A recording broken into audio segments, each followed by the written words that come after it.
Good morning, everyone. My name is Craig Thiel. I'm the Research Director here at the Citizens Research Council of Michigan. I'd like to welcome you to today's webinar. As we've done each year for the last half dozen years or so, we're happy to bring you CRC's analysis of the executive budget proposal for next year, the fiscal year 2020 budget. It's a little later than years past, primarily because our new governor, Governor Whitmer, has provided extra time under state law to prepare her first budget.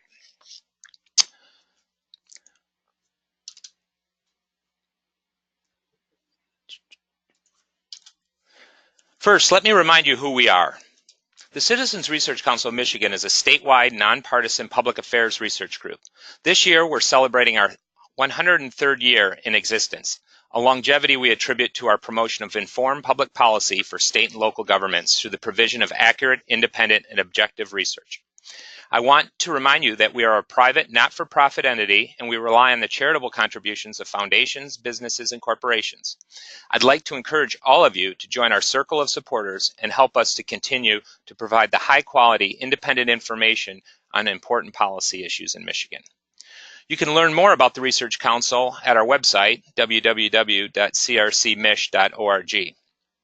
At the right side of the website, you'll find an opportunity to sign up for our email distribution list to be notified about newly released papers and other publications.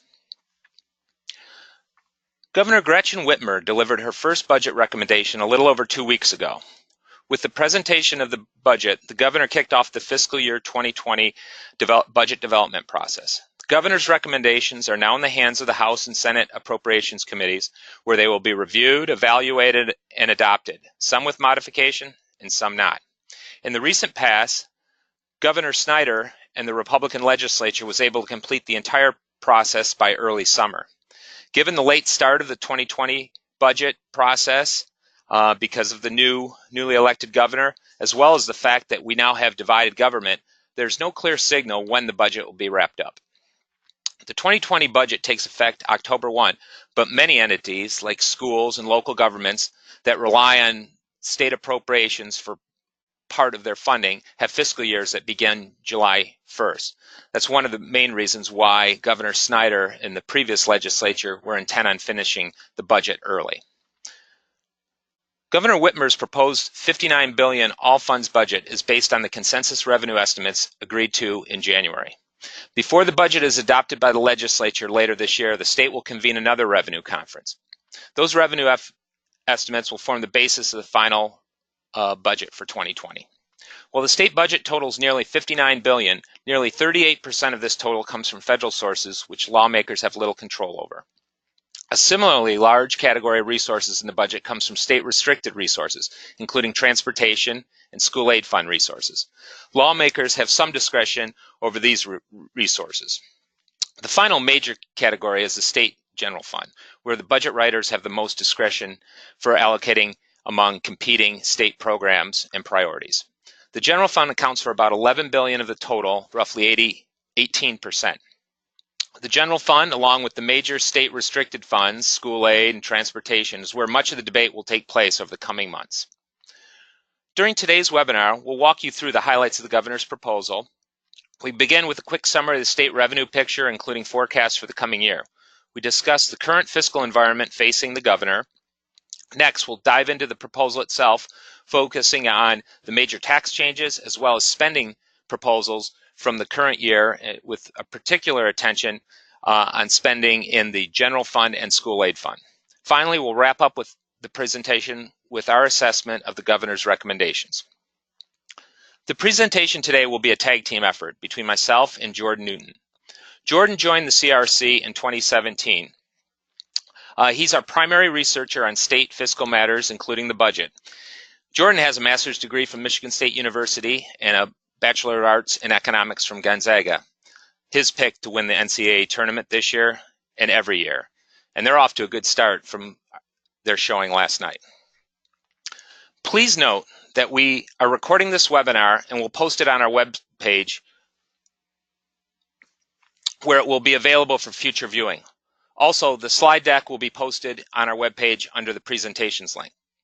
We have everyone but the presenters on mute, so we will not be able to hear you if you speak or ask a question. However, we are taking questions, and we ask you to use the questions pane on the right-hand side of your screen in the GoToWebinar application. You can type these questions at any time, and then we'll return to them to cover the questions at the end of the presentation. We hope to have the presentation wrapped up and your questions done by the time of the first NCAA game today, which is at 12:15. I'll remind you. And with that, I'm going to turn things over to Jordan. Thank you, Craig. Before digging into the budget in depth, I want to explain the revenue and economic climate that shapes the decision-making process. The state's unemployment rate continues to trend down. For the first time since 2000, the rate is projected to drop below 4% in 2019, and Michigan continues to track closer to the national average than it did during the 2008 recession. The state's population has increased over the last few years, and labor force participation continues to increase slightly after dropping following the recession. These are all signs of strong economic growth. Personal income growth is also increasing in the state. Nominal, or unadjusted, income levels have increased nearly 50% since the recession. After a decade of slow growth during the 2000s, this is a welcome sign for the state. Since 2014, inflation-adjusted personal income has also grown. Projections from the Consensus Revenue Estimating Conference show continued growth, averaging about 3.8% increases through 2021. Among major revenue sources, growth has been recently limited to the income tax and the sales tax. The net of business taxes, which is the 2011 instituted corporate income tax, and the residual remaining payments on the Michigan business tax, which was repealed in 2011, and the state business tax that preceded that, decreased by nearly $2 billion. The largest changes are due to the 2011 reforms, which saw a change in the structure of business tax revenues, causing a decrease, while increasing the base and maintaining the 4.25% rate on the individual income tax, which was scheduled for reduction. The use tax saw a temporary increase for 2015 and 16, but those increases were due to temporary situations. The state education tax has increased slowly over the last few years, but is still below 2008 levels. The trends from the previous two slides are borne out by the state's revenue limit. The Headley Amendment of 1978 includes a provision limiting growth in state revenues to growth in the state's personal income. State revenue cannot exceed 9.49% of personal income in the state. While personal income, the driver of the cap, has increased at a fast pace over the last few years, state revenues have grown slowly over the same time frame. As a result, state collections are about $10 billion lower than the revenue limit. The first budget in the governor's time in office allows them a chance to outline a strategy to deliver on key campaign promises, but the options available to achieve those promises are constrained by revenue capacity. During the campaign, Governor Whitmer's primary promise was to fix the state road system. Many studies put the targeted need for investment in state roads at more than $2 billion. In addition, the governor advocated to increase school aid fund resources by returning higher education spending to the general fund and called for a repeal of 2011 changes to the way retirement income is taxed. In total, these policies come with a near $3 billion price tag. But general fund resources have seen limited growth over the past several years, providing some complications with current revenue sources. The state budget is divided according to the discretion afforded to the state to distribute these funds. The part with the greatest discretion is called the General Fund General Purpose Account, but is commonly referred to as the General Fund. From fiscal year 2000 to 2010, general fund revenues declined from $10.7 billion to $7.7 billion. Resources did not return to 2000 levels until fiscal year 2018. This lack of growth in the general fund has significantly reduced available resources, as the purchasing power of the general fund has actually shrank about 33% since fiscal year 2000. This is the tan line on the chart shown on screen. Revenues for fiscal year 2020 are only $17 million more than the previous fiscal year, a 0.2% increase, and revenues are not expected to rise significantly until fiscal year 2022. A large portion of this is due to diversions. Under current law, for example, income tax revenues that would otherwise be general fund resources will be used for road funding increases, and that funding escalates in both fiscal year 2020 and fiscal year 2021. The school aid fund is in a slightly better position in recent years, as revenues have increased in both real and nominal terms. Since 2012, revenues have increased 28%. Over that time frame, revenue growth has outpaced inflation, though revenues are still 7% below 2000 levels when adjusted for inflation. Overall, combined general fund and school aid fund revenues are down 21% from fiscal year 2000 when adjusted for inflation. Using the consensus revenue discussed above, the executive budget is the chance for the governor to outline her priorities for the fiscal year 2020 budget. Everything proposed here is just that, a proposal. In the coming months, the legislature will hold committee meetings to discuss the budget and determine what their vision for the budget is moving forward. Once the revenue projections for fiscal year 2020 are finalized in May during the Consensus Revenue Estimating Conference, the governor and the legislative leadership will meet to create a target agreement that reflects the negotiated vision between the governor and the legislature. With the context of the current revenue environment, here's what the governor has proposed. The proposed budget has about $59 billion in total appropriations, a 3.2% increase from the previous year. The majority of the growth in state spending occurs in the restricted budget as a result of the proposed fuel tax increase. General fund appropriations are up about 2.3% from the previous fiscal year. As shown here, the majority of the projected growth comes from transportation fund growth resulting from the proposed gas tax increase. About $1.1 billion of the $1.9 billion increase is in restricted transportation funding. That's about 60% of the increase in gross appropriations from the introduced fuel tax. Once factoring in the reduction of income tax revenues from fiscal year 2019 in the transportation budget, about 40% of the overall budget increase is in the transportation budget.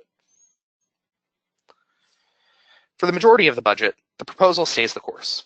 A large portion in the change of general fund spending comes from adjustments in federal pay rates for programs like the Healthy Michigan Plan and Medicaid, and the cost for caseload adjustments for existing programs, as well as the increase in funding for higher education. In the general fund, only $133 million is allocated to new programs, which are part of the governor's push to improve access to clean drinking water in Michigan. The majority of state appropriations are tied to the Health and Human Services Department and Education. Nearly $44 billion of the state's $59 billion allocation goes to the DHHS, K-12 education, community colleges, or higher education programs.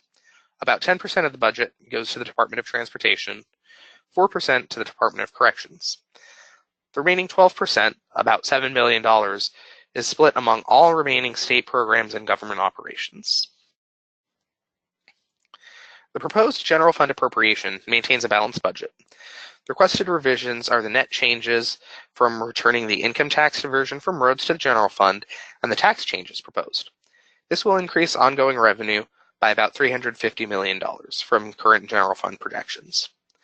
Ongoing expenditure increases are largely due to the return of higher education spending from the school aid fund to the general fund, and increases due to caseload and federal matching requirements for other programs. Overall, ongoing revenue will be about $32 million more than ongoing expenditures under the proposed budget, or about 0.3% of general fund revenues. The majority of general fund dollars are budgeted to health and human services, corrections, and higher education. They make up collectively about $8.5 billion of the discretionary account. The Department of Technology, Management, and Budget was allocated about $500 million, State Police about $470 million, and all the other departments combined receive about $1.3 billion. By returning the portion of income tax revenues from transportation to the general fund, projections for long-term growth in the general fund increase slightly. This results in about a $468 million revenue increase for fiscal year 2020 and a $600 million increase in fiscal year 2021 and beyond.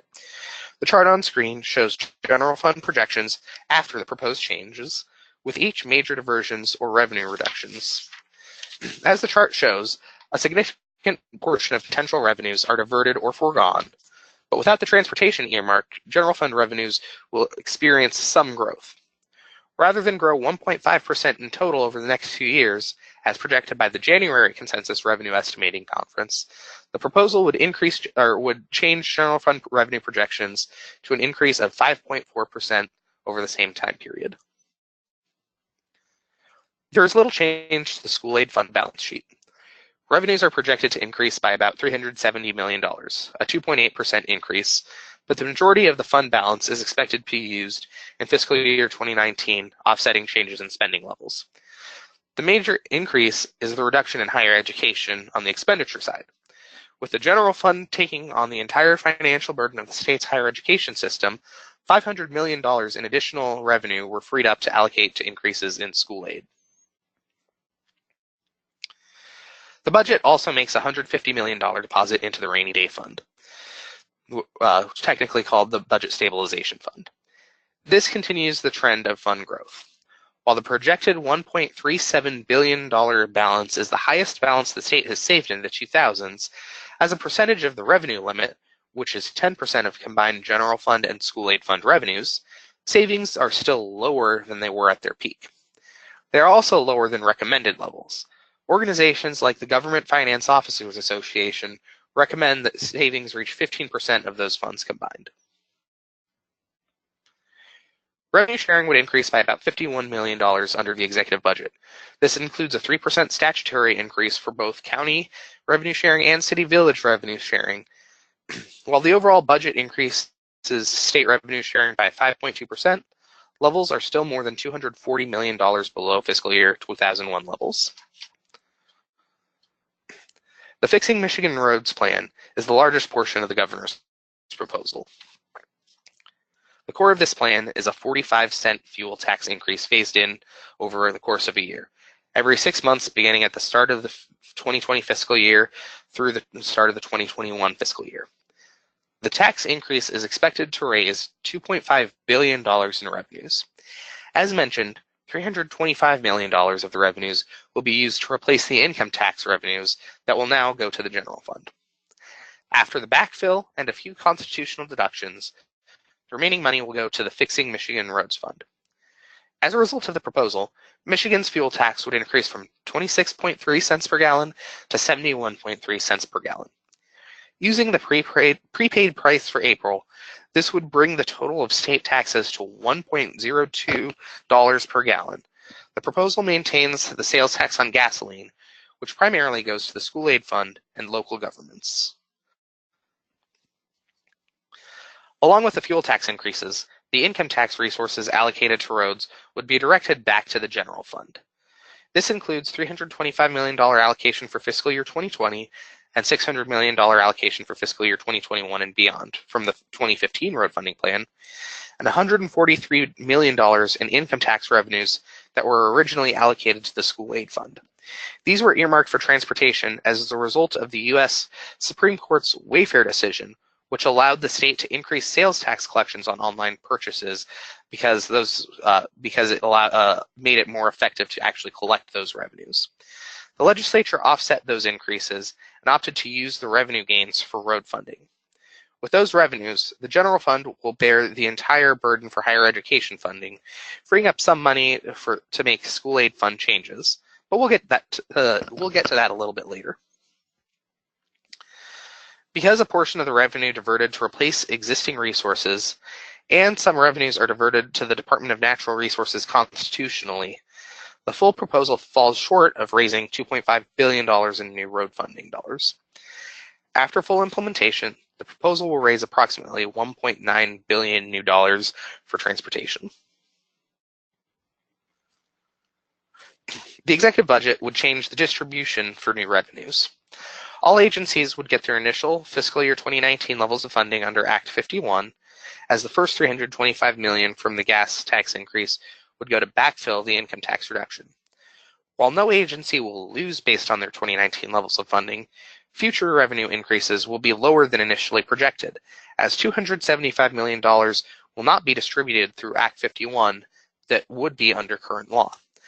About $108 million would have gone to each of MDOT and the county systems, while $60 million of that would have gone to cities and villages once the 2015 dollars were fully implemented. The remaining revenue after constitutional deductions will go into a new distribution formula. Currently, funding is divided based on the type of agency. 39.1% of revenues go to MDOT, another 39.1% to counties, and the remaining 21.8% to cities and villages. Local funds are distributed to the various agencies based on a formula. As we discussed in our recent paper, evaluating Michigan's options to increase road funding, the funding in Act 51 does not always line up with road funding needs. Particularly, it does not factor either road usage or condition. The way the formula works, the roads in the best condition that no one uses might receive more money, as the length of road is a primary factor in dividing revenues. Rural roads, which account for a much smaller portion of usage, represent a larger share of the total lane miles, which can create a mismatch in funding need versus availability. So what does the governor's plan do to change this? The first major difference is that funding is distributed based on road classification rather than agency level. This is done to target high-use roads. Almost half of new revenue would go to the interstate and freeways. 30% would go to principal arterials, which are major routes that typically connect cities or promote transit through the entirety of a city. 7% would go to minor arterials, which are shorter and primarily local compared to primary arterials but have large traffic flows, and major connectors, which funnel large portions of traffic to arterials. 4% would go to local bridges, 3% to public transit-oriented projects, and the last 2% would go to local roads that funnel traffic for important local economic areas. The vast majority of this new money would go to MDOT, as the majority of roads in the first two categories fall under MDOT's jurisdiction. In our paper, Evaluating Michigan's Options to Increase Road Funding, we outlined 5 principles that road funding plans should follow. The first was to disentangle the sales tax from fuel taxes. The governor's proposal does not do this. It does, however, disentangle the current income tax dollars from road funding and does increase road funding using a user fee. The second principle was to take care that increasing road funding did not create a hole elsewhere in the budget. Because the proposed increase comes entirely from new taxes, it meets this principle. The proposal does not have any recommendation for new bonds. Unlike the road funding plans from the late 1990s and early 2000s, the plan is based entirely on new revenue. This can avoid long-term drain on department resources. As discussed above, there is a reason to re-examine the distribution under Act 51. While the proposal does not change distribution of current revenues, new revenues will target high-use roads, which are primarily responsible for statewide transit and delivery of goods. The devil is in the details to know how this proposal will get the funds to the entities caring for roads in each functional classification. Our final principle was to ensure that if roads are a high priority, that the funding levels should reflect that.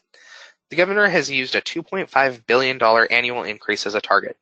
The proposal does not bring revenues to that point as it redirects income tax revenues back to the general fund, but it does raise nearly $2 billion a year, a significant amount of revenue. One other note is that over the long term, fuel tax revenues are not the most stable. Gas tax collections, when adjusted for the rate and miles traveled in Michigan, have been declining over the last several decades. As cars get more fuel efficient and electric vehicles have entered the market, fewer gallons of gas are being sold each year. If Michiganders continue to drive at the same rates that they do now, or if they drive less in the future, then tax revenues will slowly decline before factoring in inflation.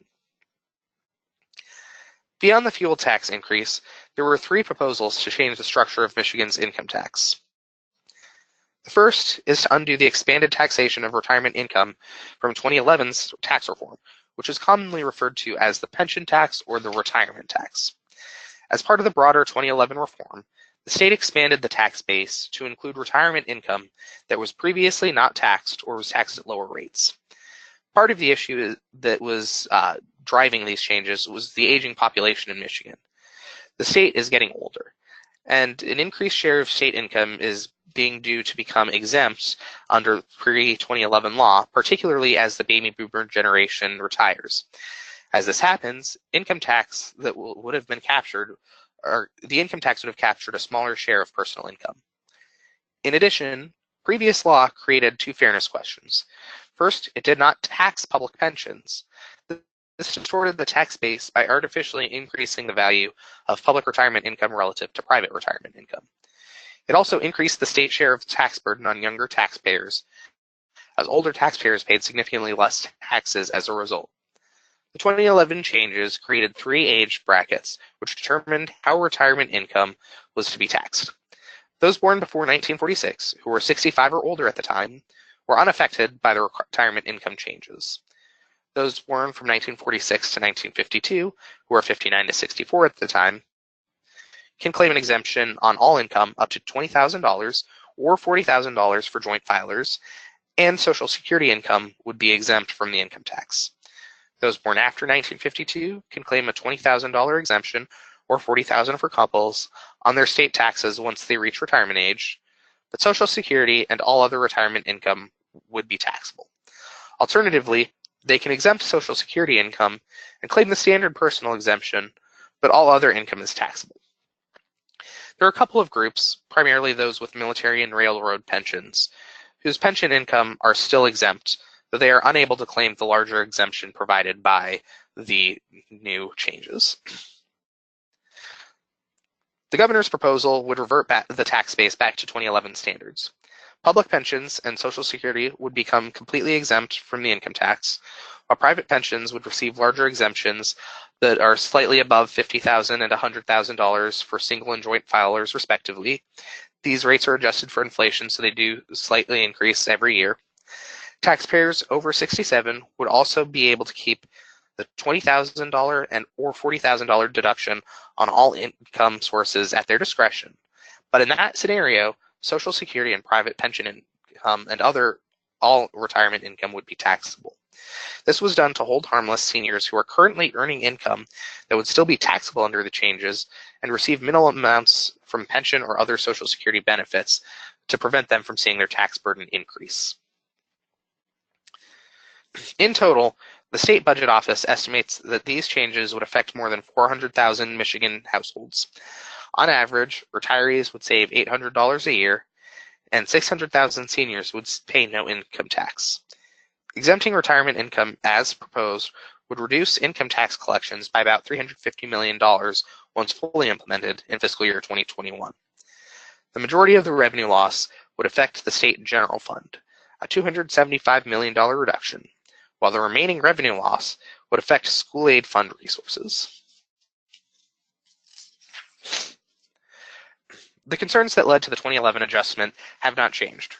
Reverting would create a tax code that favors public pensions over private pensions and would increase the relative tax burden on younger taxpayers. The exemption is targeted to offset the fuel tax increase on retirees with a fixed income. It doesn't perfectly line up with the population that needs it. Higher income public pensions would benefit the most from the changes as they would receive the largest exemption. A small share of the tax break goes to the lowest income households, as retirees that receive less than the current exemption will not see any changes in their tax bill. Additionally, those who were unaffected by the 2011 changes will continue to be unaffected by the new law, and will see no tax relief to offset the increase in fuel taxes. The changes would also reduce long-term revenue growth, as the majority of households affected by the change have not retired yet, and the amount of income held by retirees will increase significantly as the baby boomer generation ages. The amount of income exempt will increase. The HFA estimates in HB 4006, which is similar to the proposal, that such a policy would reduce annual revenue increases by $15 million. In an attempt to offset the revenue reduction from the changes in how retirement income is taxed, Governor Whitmer proposed changing the structure of taxes on pass-through entities, which include partnerships, S corporations, and LLCs. Currently, revenues are taxed at the individual level, not the entity level.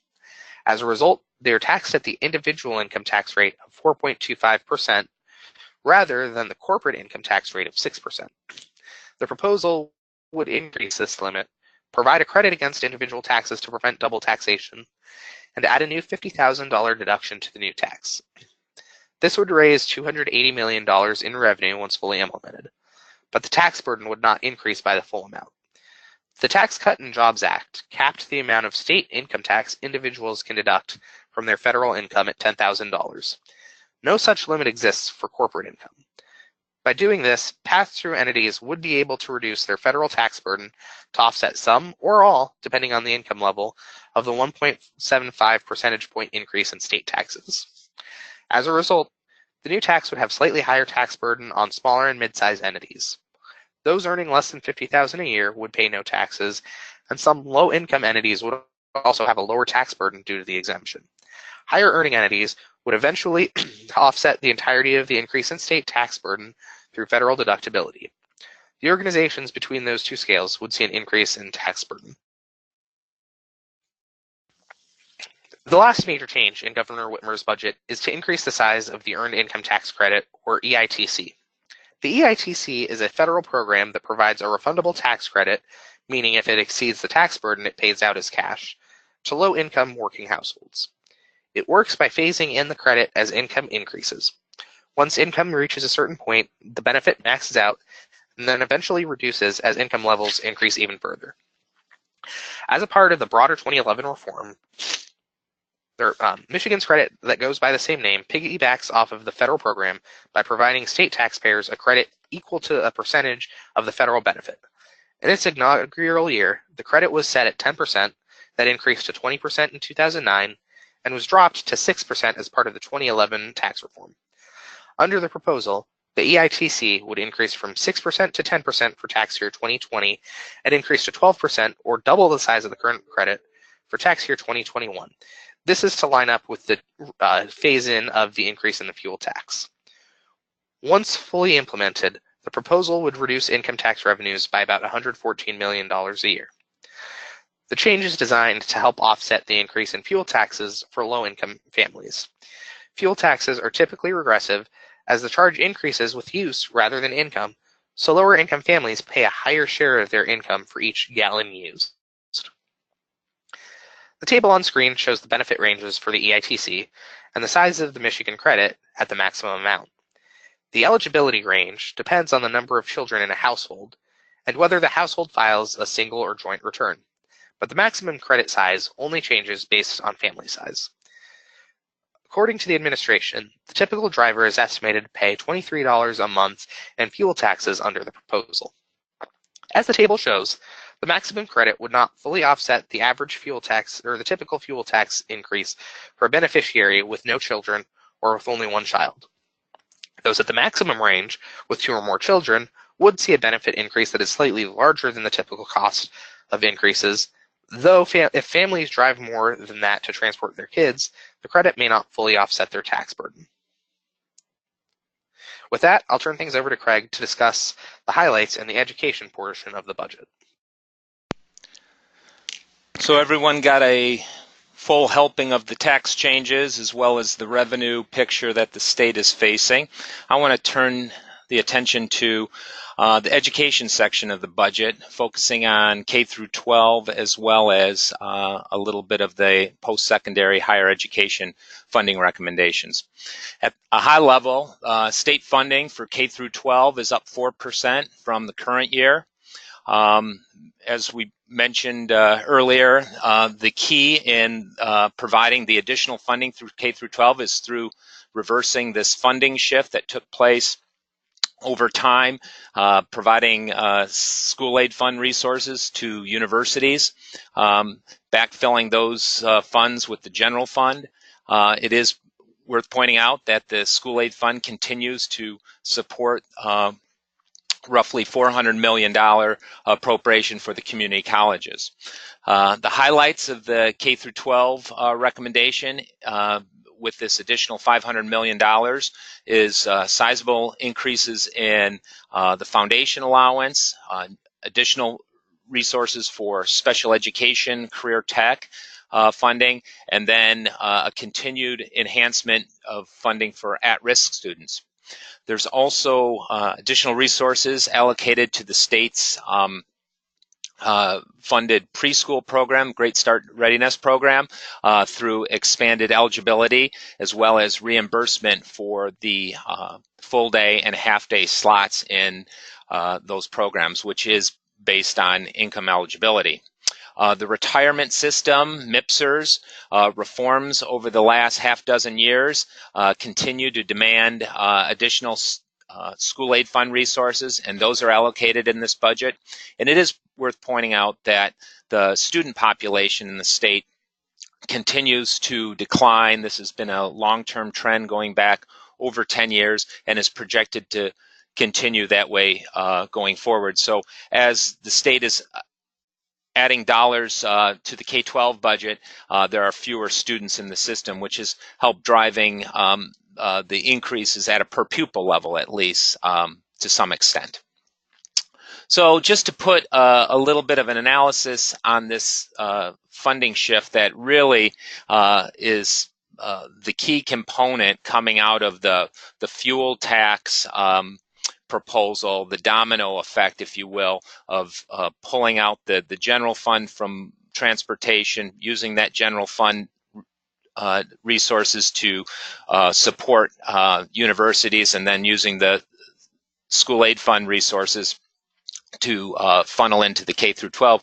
We can see the history of that funding shift in this chart in front of you. In total appropriations, over $900 million last year, current year in 2019. That'll come down to just over $400 million next year. In terms of a per pupil amount, again, taking those school aid fund resources, assuming they were distributed equally across all K-12 students, it goes from about $618 per K-12 student in the current year down to $280. So we can see how the effect of this funding shift plays out in a per pupil basis in the K-12 environment. Looking at the funding proposal for the foundation allowance, the majority of the $500 million is additional resources allocated here for foundation grants. This is the per pupil operating funding that districts rely on for everything from paying teacher salaries to turning on the lights. The per pupil increases use a 1.5x formula.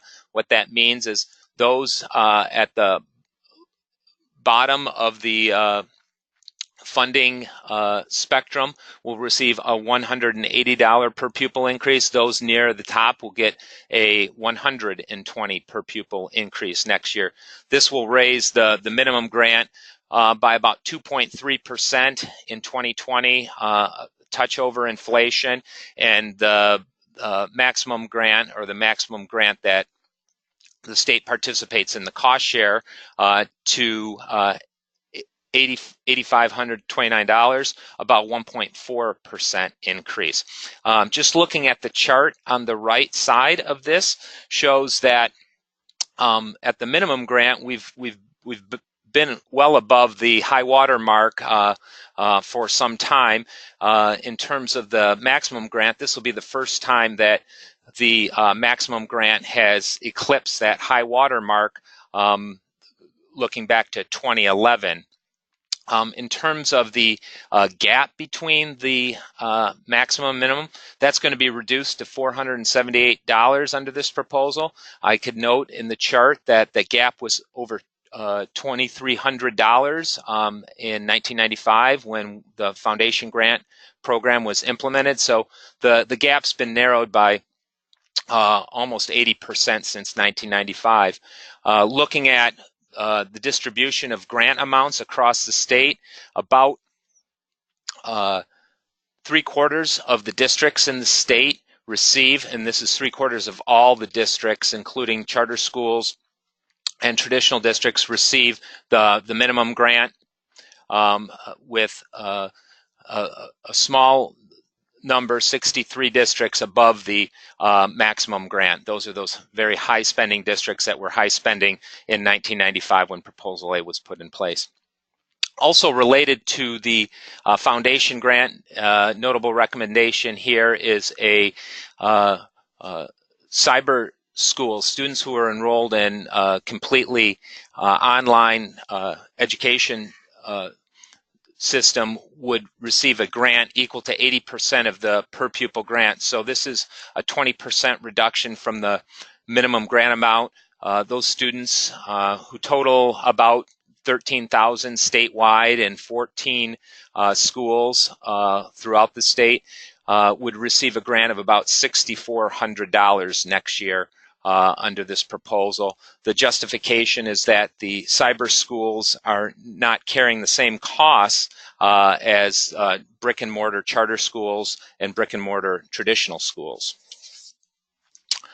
The proposal increases the reimbursement that is provided, the state reimbursement that's provided to districts and intermediate school districts for special ed students. It maintains the current distribution model that was put in place under a series of state Supreme Court decisions back in the 1990s, generally referred to as the Durant decisions. Those decisions had to do with schools being mandated to provide a certain level of service and not being reimbursed from the state. The schools were successful in showing that these services were unfunded mandates, and the court basically said the state would be on the hook for 28% of the special ed costs going forward. And since that time, the state has met its minimum responsibility, covering the 28% of operational costs for special ed. Has never really increased the reimbursement until this proposal, which would increase by 4 percentage points the state's share of the special ed financing picture. This is significant, not in the sense that it will expand the level or amount of services, special ed services that are being provided statewide, but it will reduce, in effect, the general fund contributions that districts have to make to fund special ed programs that they deliver. This is reflected here in the chart on the right-hand side, where we look at statewide special ed revenues by source. And as you can see, the state is picking up about 31%, about the same amount that the local ISD millage is picking up at just under $1 billion. The federal government picks up 15%. And of the total special ed costs in 2016, the general fund from school districts was picking up about 23%, almost $700 million. So this additional $120 million allocation in the budget will effectively go to increase the slice of the pie represented by the state in this graph, and shrink the size of the pie that is coming out of districts' general fund contributions. In 2016, districts were contributing about $460 per pupil, so we would expect that general fund contribution on a per pupil basis to shrink to some degree under this proposal. There's also adjustments in other categorical programs in the budget. At-risk students funding, this is money that's targeted to economically disadvantaged students. There are about half of the student population qualify for these additional resources.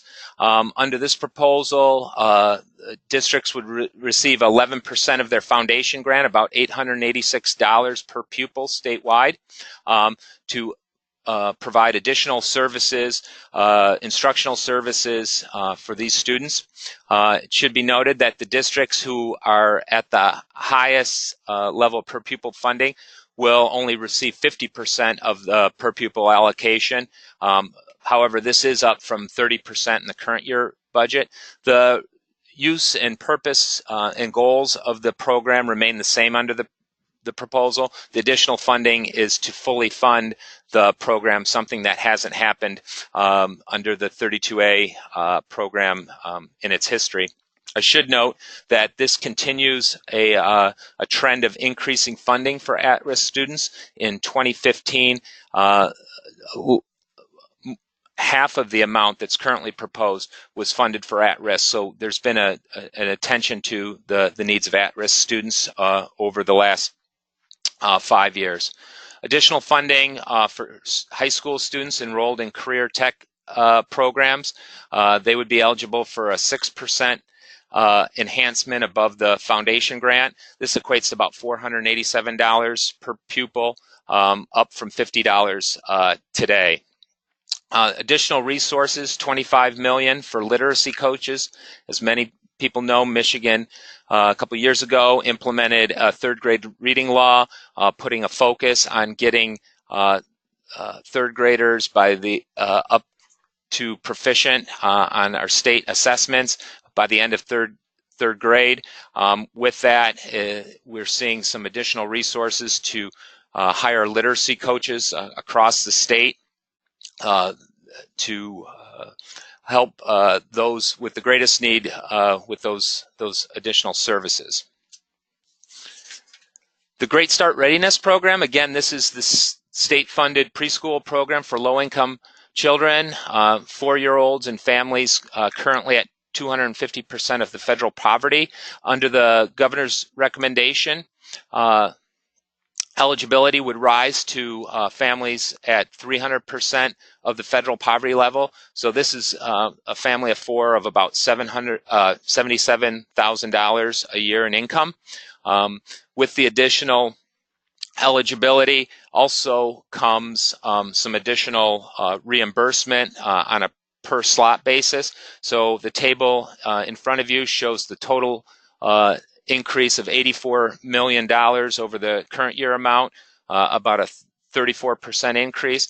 And then the full day slot allotment goes from $7,200 to $8,500, a change of about $1,300, 17% increase. So all told, the budget would add about 5,000 slots, still not meeting all of the need that is out there, but making progress in this regard.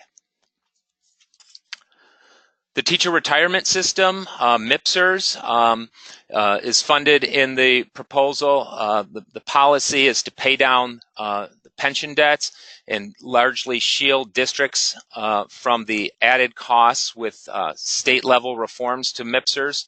One example, changing the assumed rate of return from 8% to 7.5% over 2 years in 2018-2019. Funding for that was picked up by the state. Another policy that was recently implemented has to do with the dedicated gains that occur when the investment earnings exceed assumptions.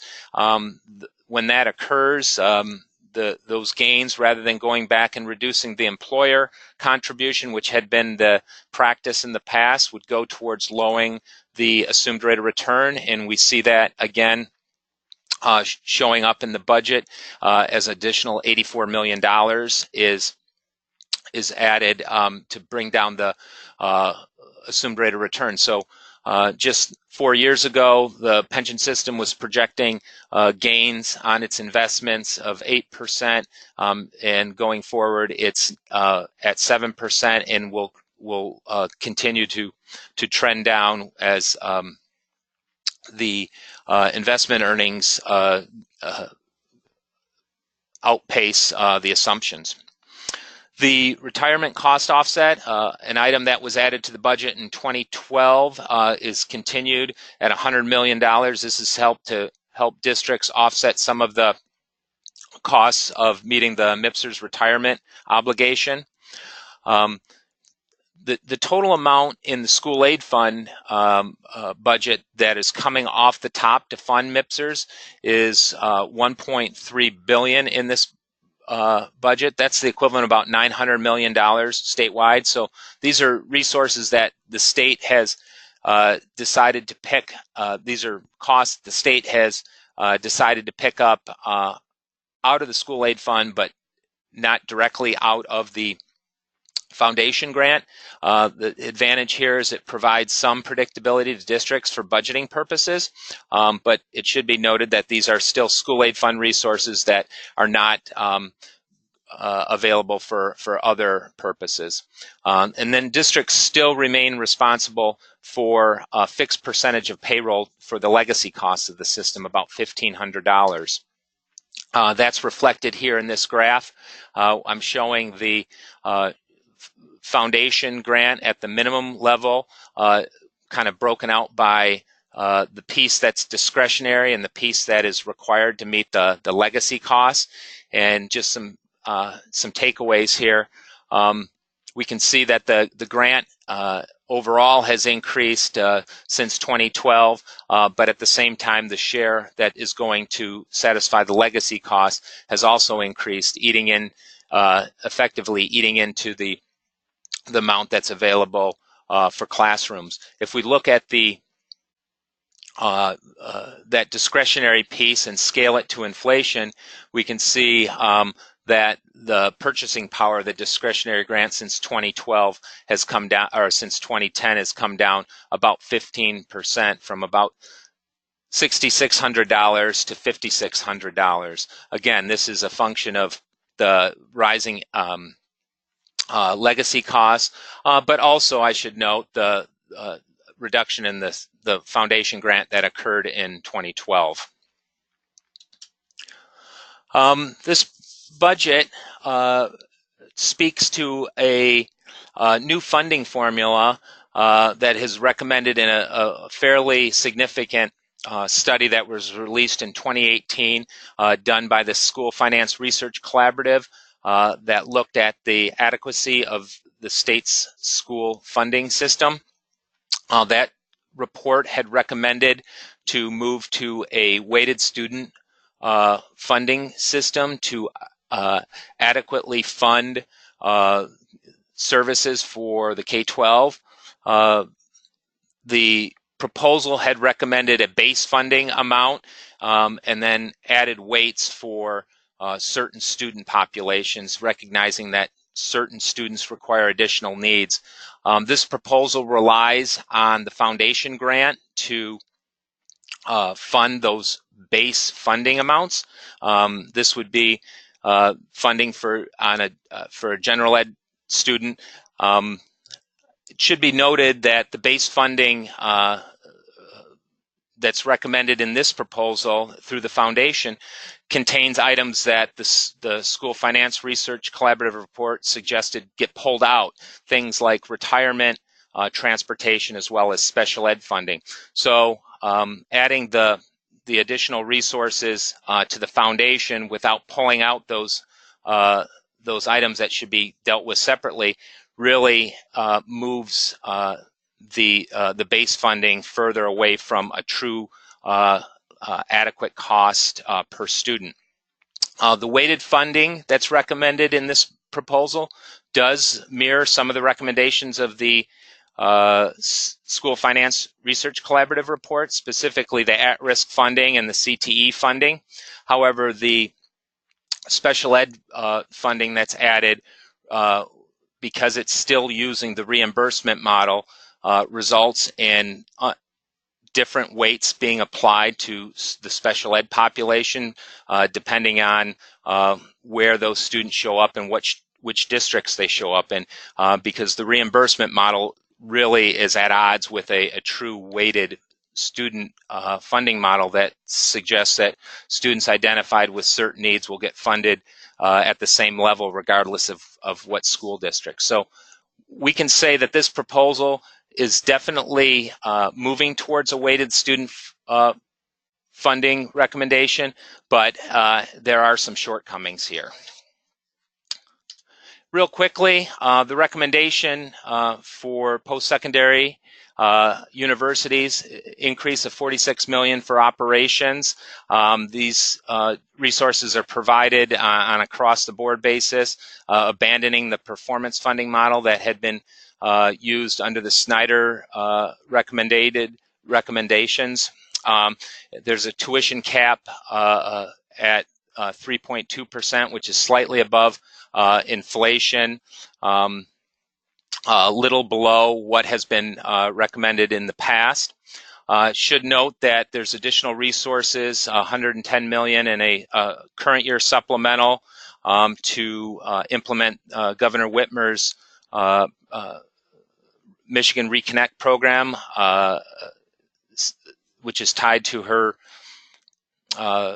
goal of getting 60% of adults with a college degree or high quality certificate. The funding would go towards community college tech programs to help upskill the current workforce. The other component of Governor Whitmer's post-secondary attainment goal is the Michigan Opportunity Initiative. She mentioned in her State of the State address.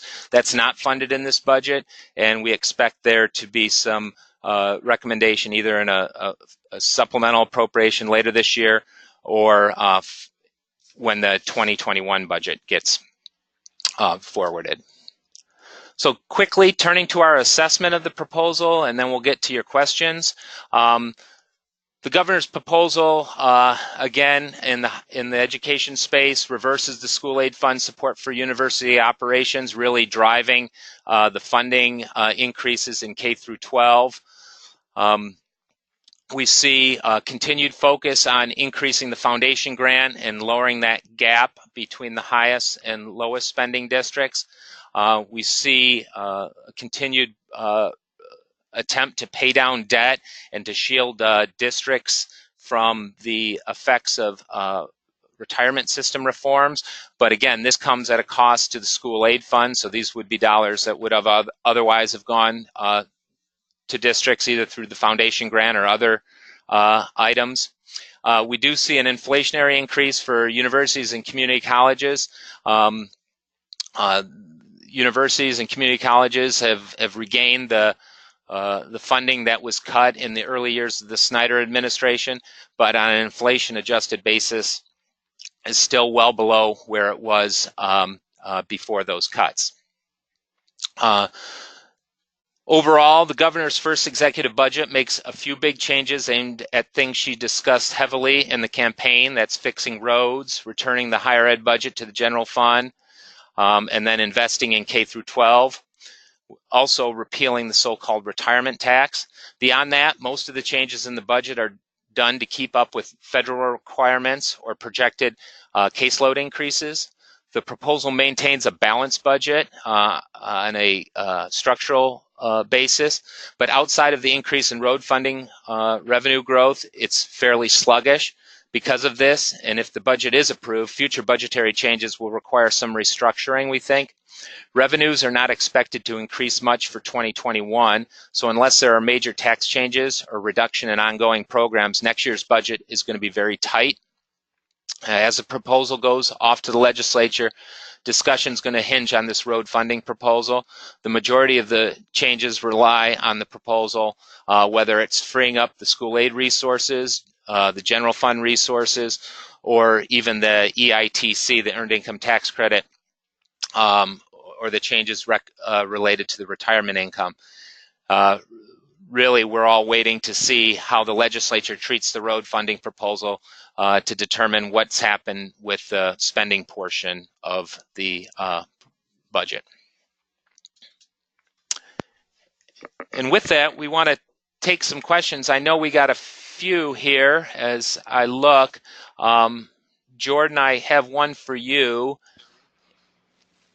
It's related to the roads. It's asking about how the proposal deals with Act 51 requirement that additional road dollars go to public transportation. So like I kind of described, the new revenues would not be funneled through Act 51. A portion of them would be siphoned off to go to Act 51, but to replace the general fund allocation, but the majority of the revenue would not go through Act 51.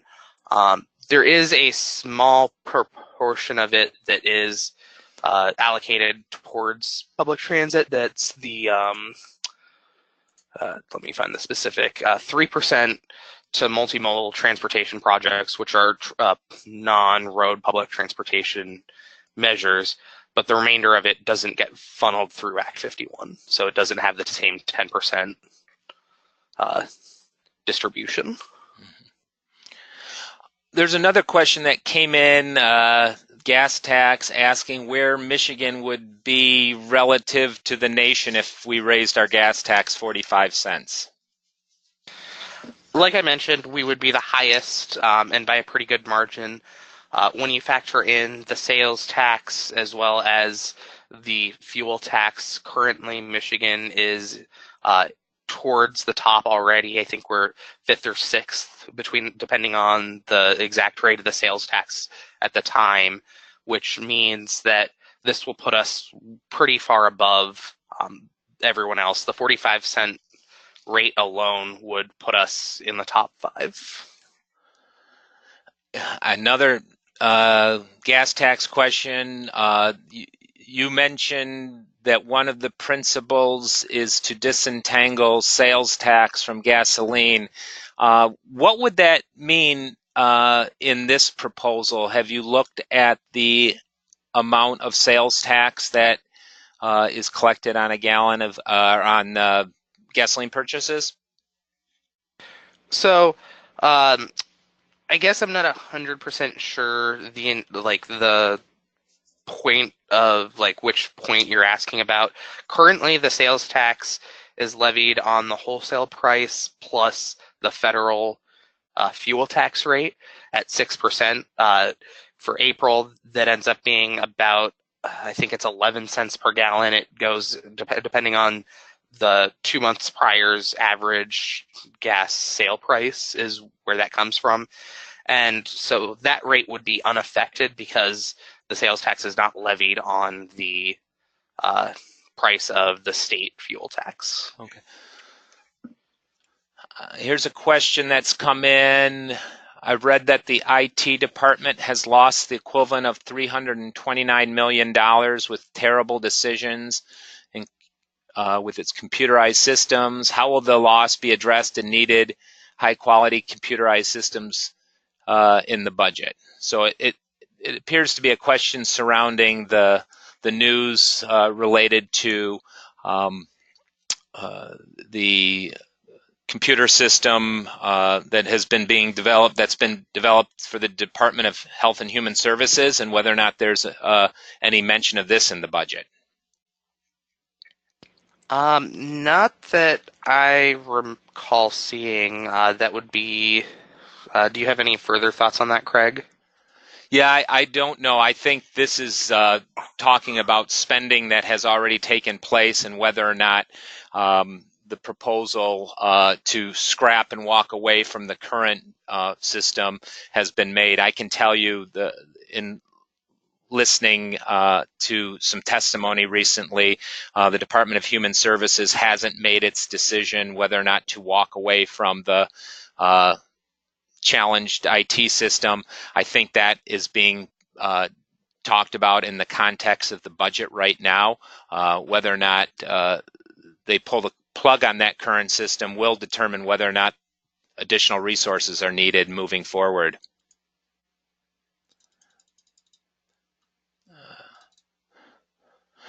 Okay, Jordan, a question for you. Assumption of revenues. Is current revenue matching revenue estimates? Are we down in actual collections? Where are things standing in terms of relative to the January consensus? Relative to the January consensus, I have not seen anything. The January consensus revenues were, we actually have those right here, were slightly down relative to the May consensus estimates for the general fund, but up for the school aid fund. But since January, I have not seen the new estimates. Those will be distributed during the May consensus. All right.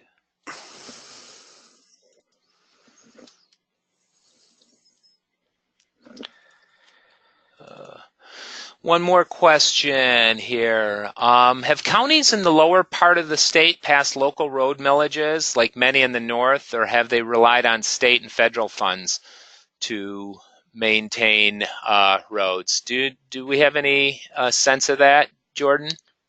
I'm sorry, can you repeat that? I'm sorry.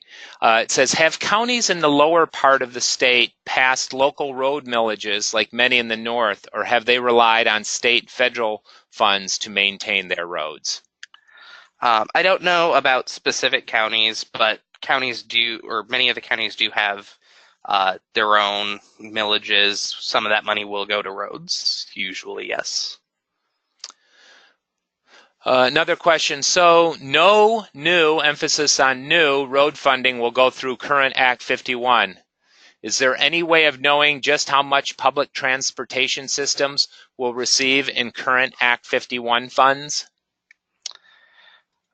The current Act 51 funds will be unaffected, so they will remain at their 2019 levels, which is 10% of revenues that go through the Michigan Transportation Fund.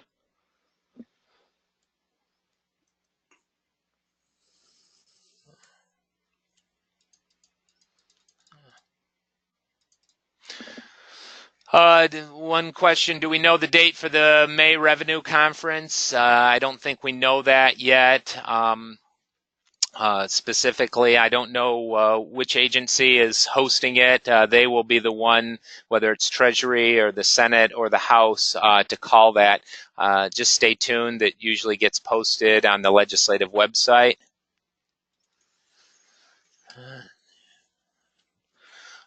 Question here, it's sort of a statement too. It says, some townships and counties in the area where I live have tried to pass millages, particularly for roads in Antwerp Township, Van Buren County Road, and they failed. So someone just offering perspective that attempts by local communities to address road funding have been rebuffed by the voters here.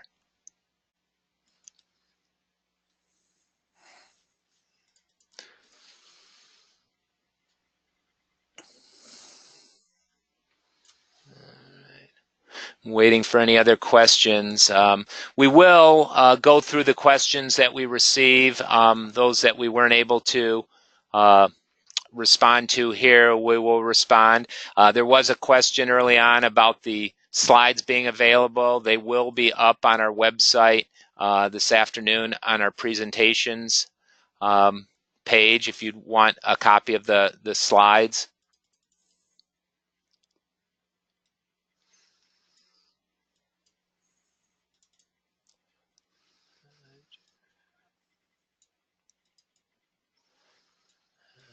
Craig, I just want to jump in real quick.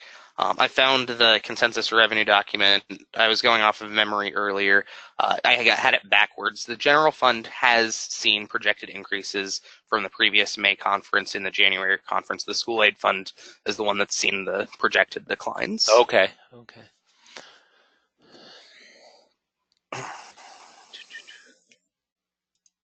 Okay, I've got kind of another question here. It says road funding, repeal of pension tax, $330 million, the school aid fund moving out of higher ed, increase base foundation, the EITC, drinking water infrastructure. Are we building in a structural deficit looking forward on this budget?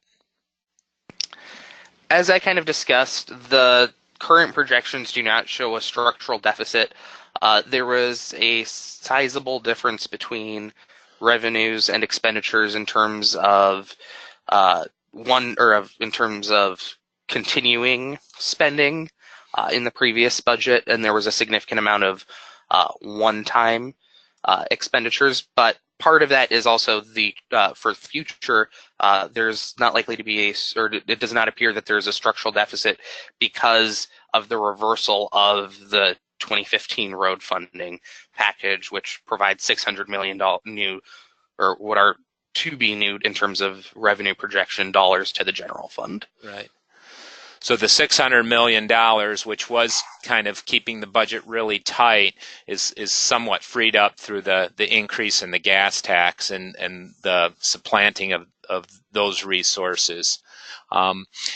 It should also be noted that the governor's proposed to move the higher ed out of the school aid fund, but that's just the university portion. There's still $400 million of community college appropriations that are in the school aid fund.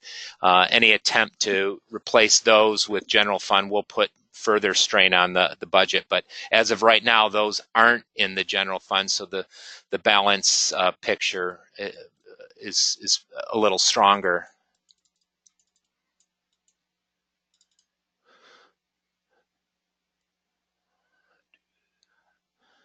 Will the comments by presenters also be available? Yeah, so we have recorded this webinar. We'll post that on our website under the presentations tab as well. It probably won't be up till later today, but the comments will be available and you can share the recorded webinar. And with that, I want to bring an end to our presentation this morning. Thank you for getting online with us. Thank you for taking interest in the Citizens Research Council. We look forward to you being engaged with us in the future.